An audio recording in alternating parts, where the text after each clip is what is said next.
This is Podco Media Networks. On episode 75 of Confessions of a Marketer, switching on sales. Hi, it's Mark Reed Edwards. Welcome back to Confessions of a Marketer. Jonathan Soares is back to continue our chat from last time. We'll get to that in just a moment. Coming soon, Taylor Ryan will be in to talk about some of the changes in the Google algorithm. And later on, we'll have a couple of episodes with Rob Whedon of Deal Signal and Jeremy Middleton of Permata to discuss data, intent, and marketing. Prism HR CMO Scott Horn will be here to tell us about what it's like to market a high-growth company. And in the weeks ahead, we've snagged Victor Machado of Post and Wall to go a bit deeper on SEO versus SEM. And Angel Hollis Vaccaro of Deloitte will be here to discuss the Deloitte Report Beyond Marketing Experience Reimagined. Plus, AJ Wilcox will be with us to opine on the social media minefield. And Joe Martin of Cloud App, he's one of the best follows on Twitter. If you get a chance, follow him. He'll be here to chat about video and visuals in marketing. Lots more in store. I want to invite you to have a listen to my other venture, the Innovation Podcast, the iPod with Garnett Harriman. Lots of fun stuff happening over there. Head over to theinnovationpodcast.co to tune in. Okay, Jonathan Soares. Jonathan and I dug into social selling in the first part of our chat, and we continue in part 2. We got to my favorite subject, trends, late in this chat, and we also discussed some success stories for Jonathan's firm, Agency Labs. But to start, I asked him about the right time to start talking about your product. Really, when you start the switch from marketing to sales. And his answer was loaded with the kind of insight you'd expect from someone who deals with CMOs all day long. So let's get to it. Do you advise your clients that, hey, we're at step 1 and there are 12 steps in this, and you can't really start talking about your product until you're at step 5? How do you advise them? So, I mean, for us on our side of the business, we work with a lot of agencies as their development partner. So we're either helping these larger marketing and advertising agencies and even their end clients, which are, large, corporate CMOs, in figuring out specific deliverables for different initiatives that they're working on. And it's easy when you're in a meeting to see an opportunity and all of a sudden say, oh, well, we could potentially do this or we could potentially do that. And I think CMOs and VPs of marketing, when their agency partner is in those situations, they can tell what's like a genuine recommendation and what's an angle for a potential new scope of work that they could potentially put in front of them. Yeah. So I think it's a delicate balance, but we see it often. I mean, because at the end of the day, everyone's trying to grow their businesses. They're trying to pitch new and exciting types of solutions. So it's interesting seeing that dynamic work firsthand. Yeah. So what success stories can you share with some of your clients that you've done work with? Success stories. Well, we actually just finished a pretty big website build for Lionbridge.com. They're one of the largest translation companies in the world. Oh, yeah. That was a wonderful experience. We actually worked with Vivaldi. They're an agency in New York City that handled design and strategy and the client side project management, and we did all the technical architecture and due diligence and the build piece and the testing and the launch. But their CMO said it was the smoothest launch that he's experienced in over 20 years. And just hearing that, because oftentimes being the engineering firm to a lot of these either in-house agencies or traditional agencies, the reason we exist in the service that we offer, it's because most people have had bad experiences with engineers, developers, building things. Yeah. I mean, everyone has a story of, this developer that was working a project, he went rogue, right. He disappeared, wouldn't communicate, he broke this happened. And I could start a podcast series on just that topic. There you go. We should do that together. That'd be good.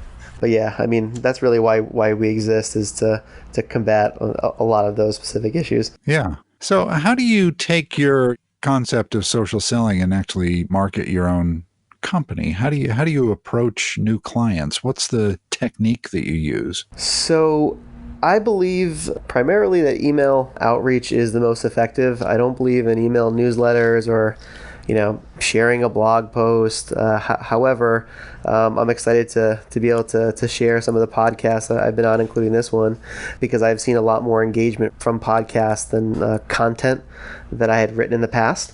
So Yeah. I think that's an interesting trend. But aside from that, email for us is really important because it's the direct line to our prospective clients. Most of the email outreach or social outreach that we're doing, it starts on LinkedIn. We're viewing profiles. That's something that's really important on LinkedIn. And if you have your privacy settings, you should look into them and make sure that people can view when you're looking at their profile. Because the best way to build a relationship on LinkedIn is to look at someone's profile. They'll look at your profile and they'll read who you are. Yeah. And all of a sudden you have a potential, warm prospect. Right. And that's how, we reach out to folks that, we're engaging with them on social. We're compiling, their information, and then we're reaching out to them as on a campaign level targeted to our specific service. So it's highly targeted and very effective, and it's people that know that we're kind of already intrigued in who they are, and we want to connect with them directly. Yeah, and you used another interesting word there, engaging and or engagement, and that's an important part of social selling, I would imagine, because a lot of the interaction on social media from brands is one way. And you're talking about engaging, which is a two-way street, right? Absolutely. I mean, you have to engage with their content. If they share something on LinkedIn that you find interesting, leave a comment. Yeah. Don't be afraid to tweet at a prospective client and say, hey, I love your product. I really want to talk to you. I've closed so much business because I've reached out either on Instagram or on Facebook. I mean, we landed one of our largest accounts because someone saw a piece of content, a portfolio piece that I shared on Facebook. Yeah. The next thing I know, I've got a global purchasing reaching out to me saying, hey, I heard you guys build some amazing websites and apps. We'd love to talk to you. So it works. It's just a matter of spending the time and being thoughtful about it. Yeah. So let's widen the aperture here and think about the future. What trends are you following that you think fellow marketers should pay attention to over the next year or more? Trends are tricky, and they're tricky because it's like the shiny new object syndrome. Right. with a lot of marketers. They see things and they hear things, and it's, I gotta have that. But does the data support that the trend is actually effective? And we hear that a lot where we're talking with C-level marketing folks, or even C-level executives across the board, where they see something and they think it's cool and they want to have it. Right. Every meeting we're in, well, we want this, we want that. And next thing you know, I mean, recently, like personalization and geolocation is a huge hot button thing. So everyone wants, you land on their website, I want it to be personalized for a visitor, or I want them to know specifically that, you're from Chicago, Illinois. But, what you don't realize is that a lot of that technology is still really evolving, and the platforms or the sites that do it well, they spend a lot of money implementing them. We did an experiment, and I was using the Wi-Fi at Starbucks, and then I left Starbucks. It was somewhere in New York City, and we went to a client's office, literally all the way across town, and then we went on an example website that they wanted us to kind of replicate on their site. They said, oh, we want that personalization. I said, all right, I want you to click on that website for my laptop. And they clicked on it. And he's like, why is there content about Starbucks on this website? I said, because I was just over there. I said, personalization isn't always, as personalized or as strategic as one would hope. It has its flaws. I mean, if you do geolocation, they want to detect where you're coming from. Where we are in Connecticut, I mean, sometimes we'll show up as Springfield, Massachusetts.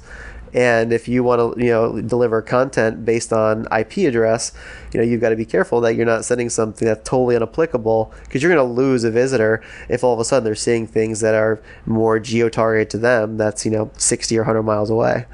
So that's part of the conversation, that it's about really digging deep and understanding the fundamentals of trends, and then figuring out how it's going to apply to that specific organization's business case, and then testing it out and seeing if the data supports really implementing it on a much broader level. Yeah, so patience and testing and just wait and see is your advice. Yeah, it's not about there's hundreds of trends. It's not about the trend. It's about the process of figuring out which trend is right for you. It's a thought that goes into that I think is more important, because you can test as many trends as you want, but you have to have a system to make sure that it works. Yeah. Well, that's great advice. Some of the best advice I think I've heard on the podcast. It was great chatting with you, Jonathan. I really appreciate you being here. Thank you so much. All right, next time, Taylor Ryan is here to talk about changes to the Google algorithm. So stay with us. This episode of Confessions of a Marketer was written, produced, and edited by yours truly. T. Jordan of A-Class Productions wrote the theme music. Confessions of a Marketer is a trademark of Podco Media Networks, and this episode is copyright 2019. I'm Mark Reed Edwards. See you next time.